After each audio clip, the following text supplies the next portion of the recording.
Welcome. Why can't you hold on to happiness?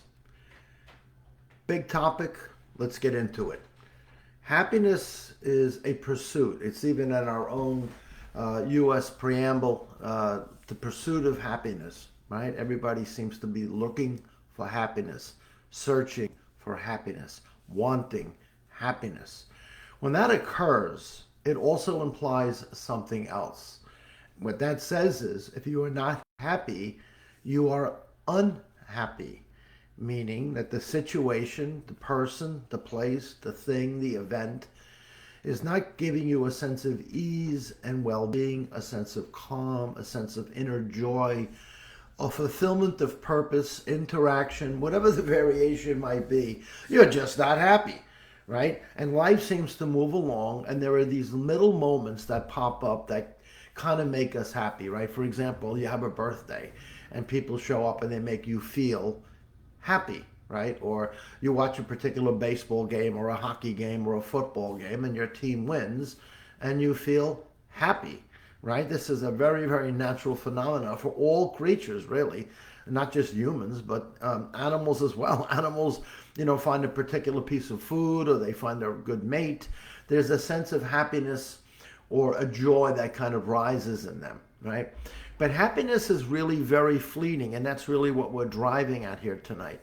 The idea that happiness is a permanent state, of course, is an illusion. It's a myth, it's a superstition.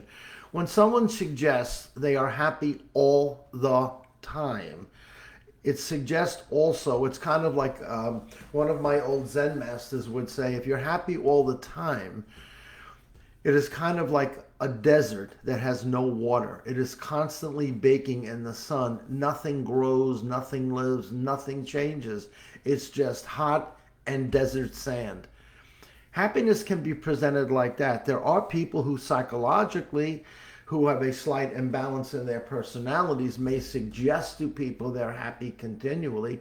And I'm not saying there aren't people that aren't basically happy as overall. I'm not saying they're not happy overall. I'm not implying that. What I'm saying is no one is happy all the time.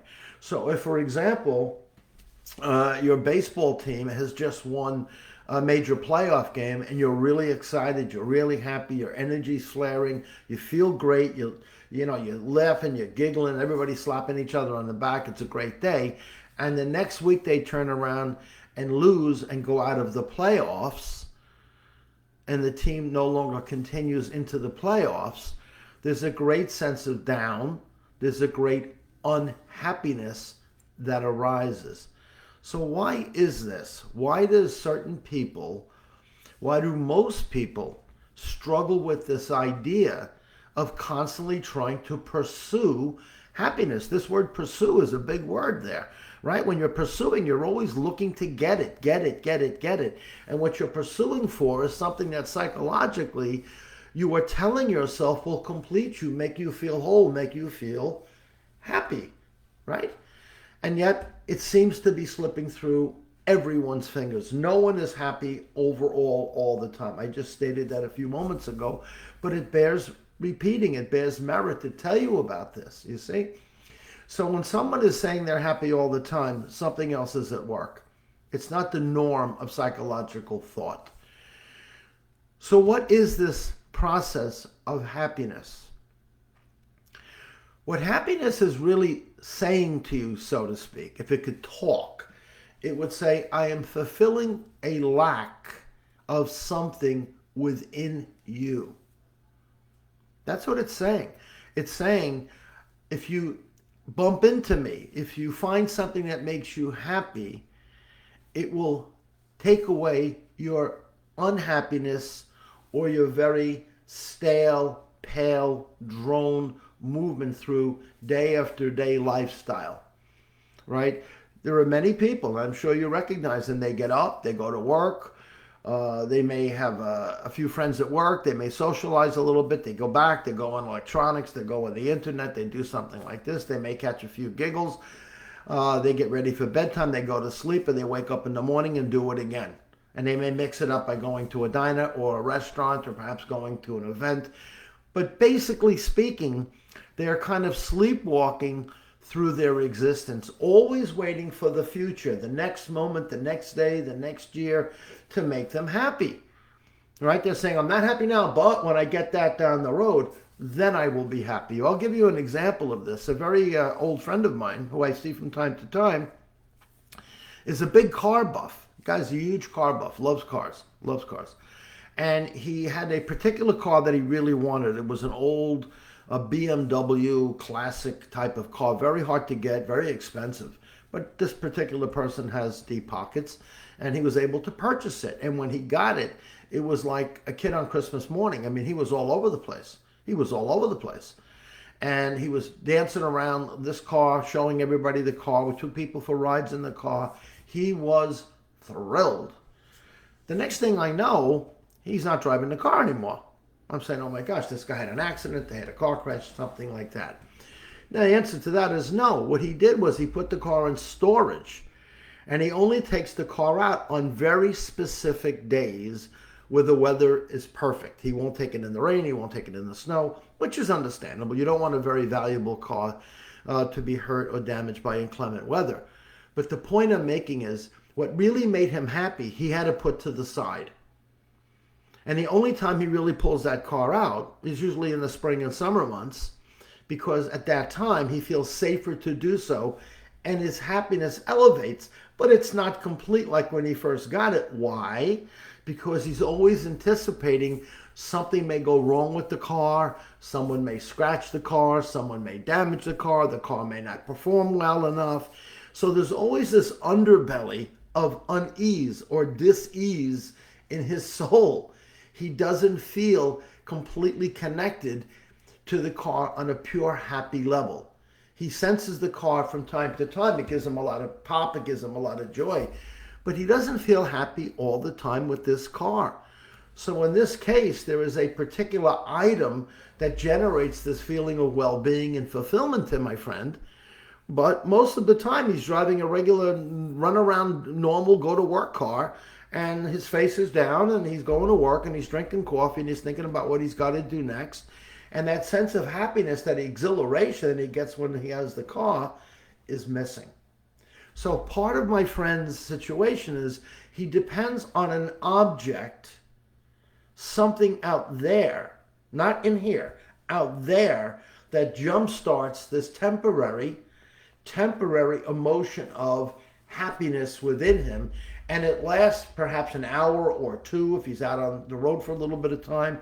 And then when he puts that car back into the storage facility, you could see his whole energy come down. And he's like, Rob, let's go back. I got to go back to work. That kind of a thing.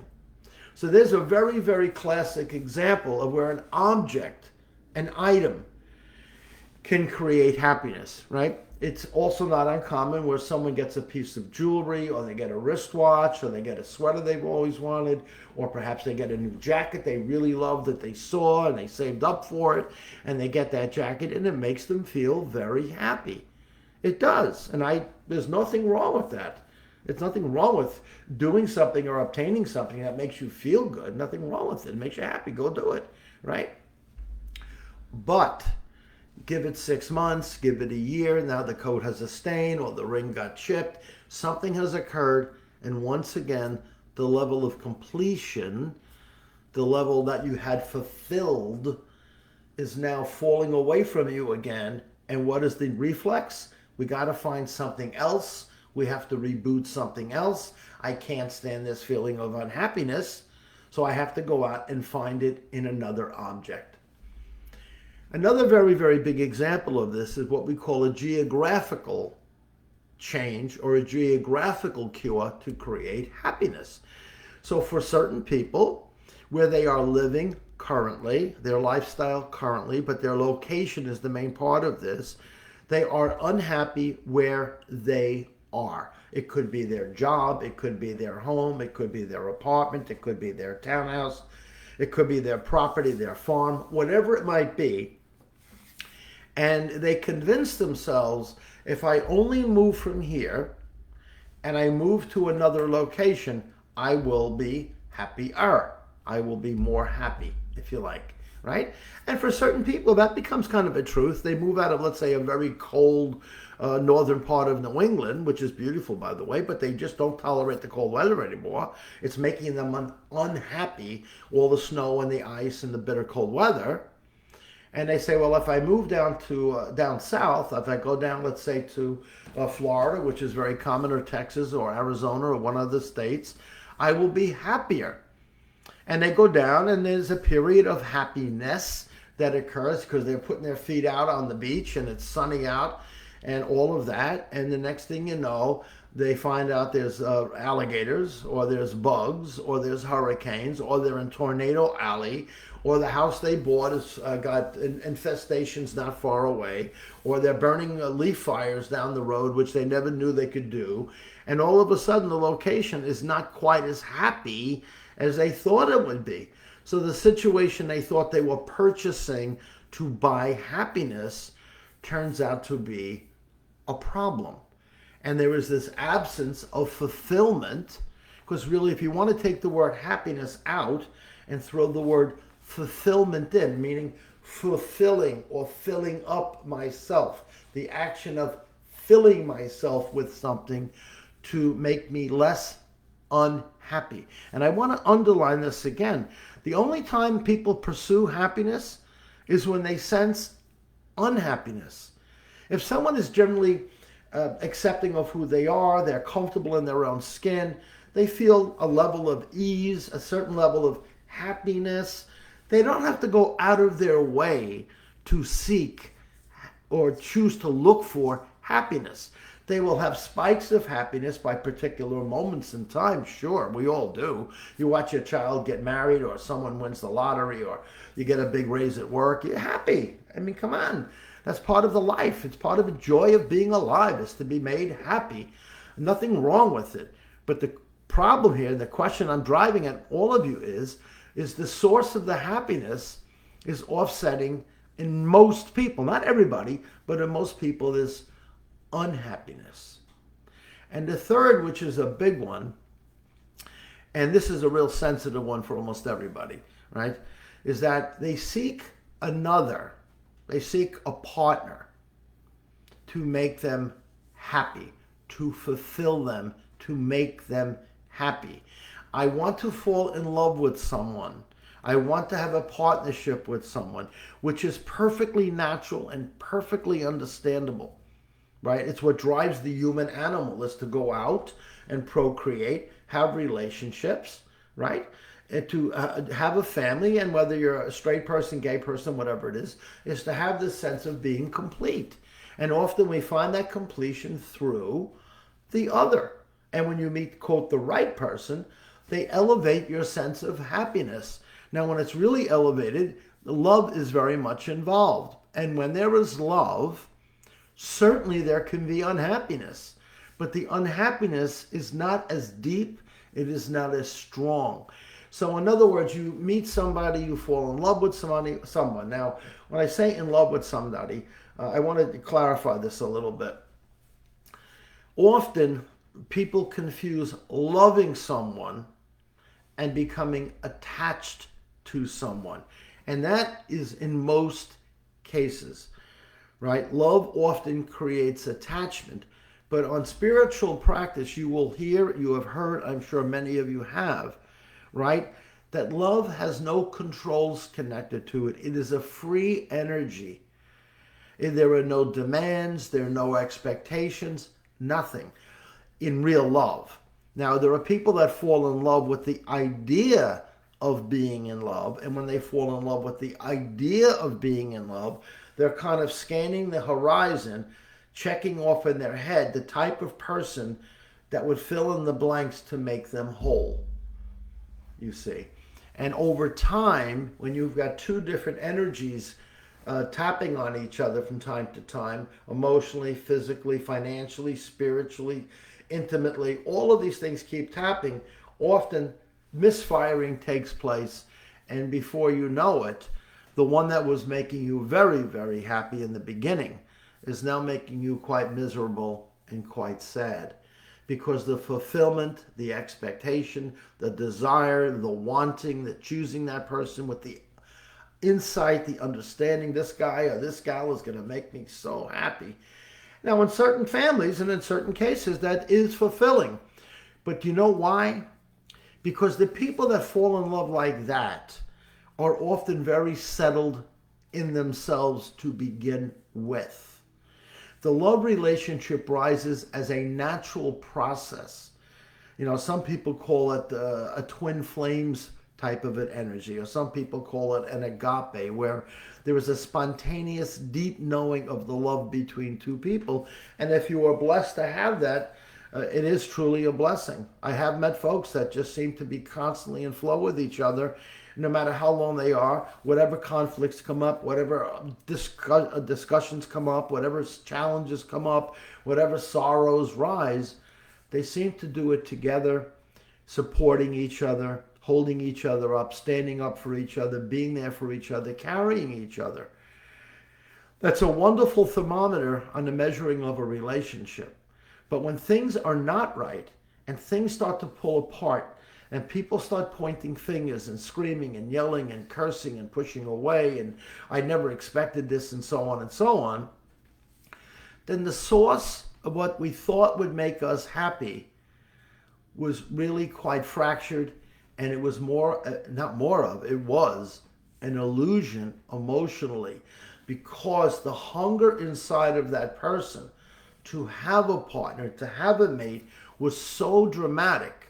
They believed so deeply that when they fall in love with the right person, they will then be happy forever, like a Cinderella story. And we all know it doesn't work out like that. Even the best relationships are stained with heartbreak and sorrow and fractures and so on and so forth. So what really is the pursuit? Because, as I said at the beginning when we first started talking, there is this pursuit of happiness written right in our own governmental writings. I believe it's in the Bill of Rights, the pursuit of happiness, right? So that in itself implies that right now, when that was being written, that people were not happy. The historical time was not a happy time. And they actually said, now that we're free from this political pressure, you can pursue happiness now. Be free to, writing it in the law. You have a legal right to pursue happiness, which certainly suggests a lot of people were pretty unhappy that they had to write it into a law, a human law, that you're allowed to look for happiness, right? So what really are we looking to do? Are we looking really to be happy? I mean, it's pretty hard if you break your ankle to be happy about it. It's pretty hard to be happy if you lose your job. It is pretty hard to be happy when the person you thought that was going to marry you decides to walk away and go in a different direction, right?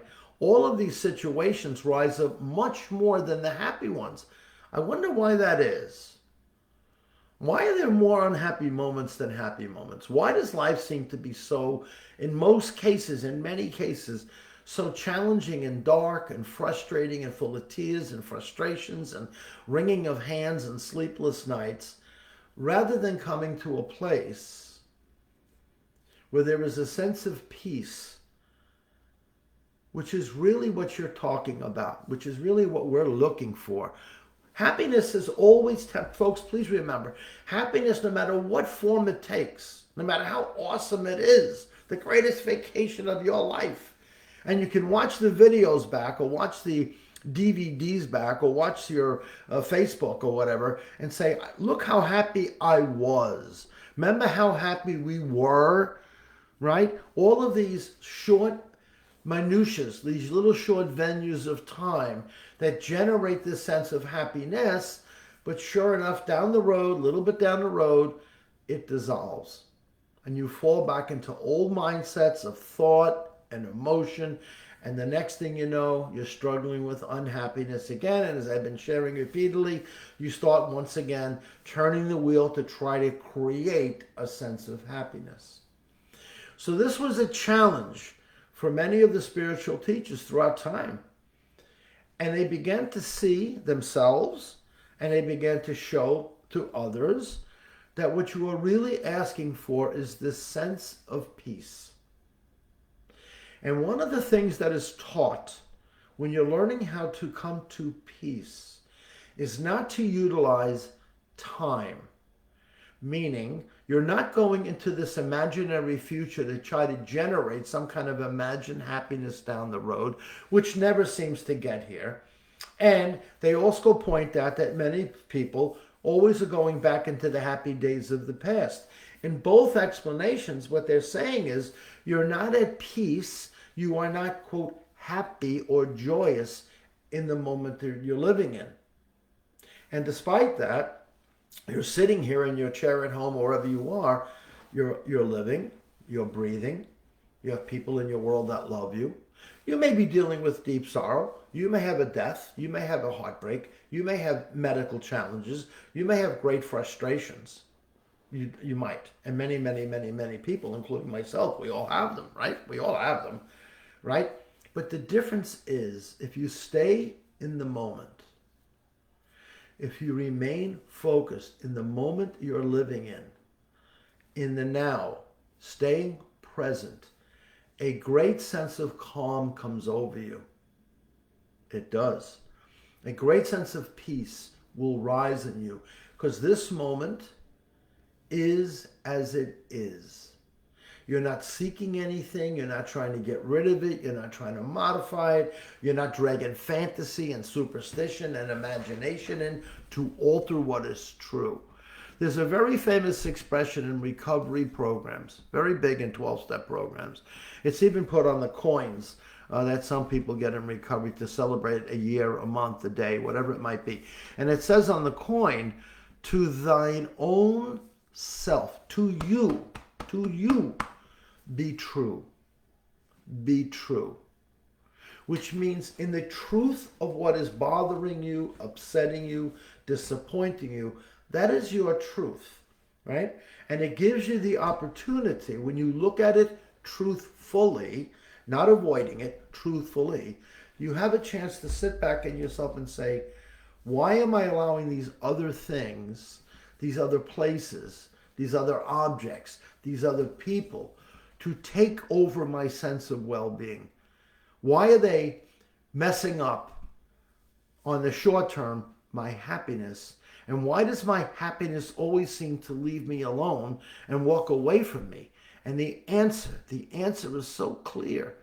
It is because you're not living where your body is. You are not living in the present moment. You're not living in the awe of your own breathing and your own sense and the lights around you and the people in your world and watching and bearing witness to everything that is going on, despite the fact you may be getting cancer treatment, despite the fact that you may have had, with respect, the death of someone you hold dear to your heart. And if you were in that sorrow, if you're in that dark place, be at peace. What do I mean by that? Meaning you will never heal through denial. You will never heal by avoidance, right? You will heal. You will come to know what is often referred to in some spiritual work, the peace beyond all understanding. You will suddenly shift to this place of calm peace or a sense of deep happiness, independent of what situations rise and fall in your life. If you really look carefully, you will see every moment is born and dies, born and dies, born and dies. Every situation is constantly altering itself. Life is constantly in flow. Everything is in shift. You know, there's that old story that you stand in a river and you will never step in the same place twice because the river is always moving. You can't put your foot in the river in the same place. It may look like you're in the same place, but the water under your feet surrounding your legs and arms and so on is totally different.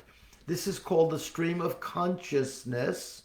It moves through you. And when you see this, my friends, when you really see this, and it doesn't require some guru to point it out to you, it's right here. You will have a different sense of awareness. And you will come to know the peace of this moment. That is the key. So when we try to pursue happiness, when we're looking for happiness, when we're trying to make happiness come about, and we're trying to go all over the place with happiness, searching for it, looking for it, manipulating for it, controlling it, making someone perform tricks for you. If you do this for me, I'll be very happy. If you don't do this for me, I'll be disappointed in you. This is common with parents with kids. You're making me unhappy because you didn't get an A on your report card, right? And the child's really trying. I'm sorry, that's not good enough. You're not making me happy. Then the child feels a sense of loss. The child feels a sense of disappointment, the parents putting pressure, and so on and so on. I think you understand what I mean. Of course, if someone's doing poorly in school, you have to examine why and help them, pick up the pace, of course. No one's saying you don't apply certain focuses and disciplines and tutors and extra help and you can't go out and play kind of stuff. That has to happen. That's part of the growth process, of course, right? But when someone says you're making me unhappy because of what you're doing, you're putting a different stain on it.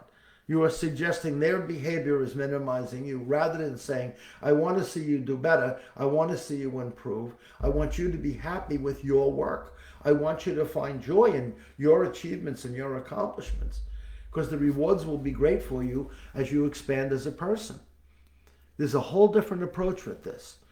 So to kind of put a lid on this, if I may say this to you, stop pursuing happiness. Stop pursuing happiness. You will always come up disappointed. What I'm offering, not me, but what I'm trying to bring across in this little chat that we're having here is that when you actually settle down, take a breath, really take a breath, and let the world flow. Let the behaviors around you flow. Let your own emotions rise and fall. Try to be what is often referred to in some Zen practices. Can you be the silent witness? Can you watch it all just unfold like you're watching a drama? Can you watch your life almost like a TV show in a way where you're totally involved yet not making it too personal? This is the source of joy. This is the source of innocence. This is why a great spiritual teacher said, in order to achieve this great state of happiness, you have to return kind of to a childlike state, just light, just airy, let it flow, let it come. Walk in the rain puddles, laugh at the rain, put your tongue out there and catch some snowflakes, draw, paint, laugh, talk. Because life is moving, we all know that. And as Siddhartha Gautama, also known as the Buddha, said, the trouble with humans is they always feel they have more time, meaning I'm going to use the future to make me happy because I'm miserable now, but down the road I might become happy again. And what do you do between this point and that point? Stay miserable? You want to spend your days in misery? Now, again, I want to just touch back on a topic. If you are in deep sorrow, right? Some wonderful people I know have lost their children. They probably are not going to return to a place of happiness. It's almost an impossible climb, a mountain climb. But they absolutely can come to a place of peace, the acceptance of what is true. They begin resisting in the beginning that death has occurred, and in time they begin to, quote, accept the sorrow that is coming with the loss.